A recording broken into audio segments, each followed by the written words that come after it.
Guys কেমন আছো? আজকে তো ভালো আছে, চলে আসলাম একটা নতুন মিনি ব্লগ নিয়ে। গাইস এখন আমরা চেম্বারে এসে স্নান করতে। দেখো চেম্বার, শীতকাল সময়।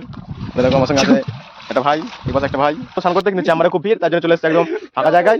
আর দেখো এই পাশে, দেখো এই পাশে পুরো ভুট্টা গাছ লাগিয়েছে, আর পাশে দেখো হলুদ হলুদ পুরো সরষে ফুল দেখা যাচ্ছে। আর পাশে ভুট্টা, ভুট্টাগুলো এখন বড় হয়নি, ফুল হয়েছে। পাশে দেখো ভুট্টা গাছে ফুল। দেখো এই পাশে দেখো কত সুন্দর সরষে ফুল হয়েছে, পাশে দেখো পুরো হলুদ আর হলুদ। আর এপাশে সরষে ফুল তোলা যাক। সরষে ফুল দেখতে কিন্তু খুব সুন্দর, কিন্তু এটা সেন্ট নেই ভাই। খুব সুন্দর দেখতে কিন্তু সেন্ট নেই ভাই। আর এই দেখো ভুট্টা এই পাশে হয়েছে, দেখো ভুট্টা জমি, এখানে আমাদের জমি নয়, লোকের জমি। যখন ভুট্টা বড় বড় হবে না, ওই এখান থেকে চুরি করে খাবো। হ্যাঁ, চাপ নেই।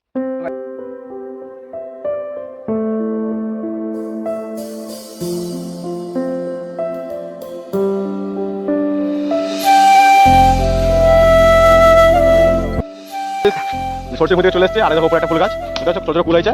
তো গাইস আজকে ভিডিওটা এই পর্যন্ত। ভিডিওটা যদি ভালো লাগে লাইক কমেন্ট শেয়ার সাবস্ক্রাইব করতে ভুলবা না। আর এইভাবে ছোট ছোট মিনি ব্লগ আসবে আমার চ্যানেলে এবার থেকে।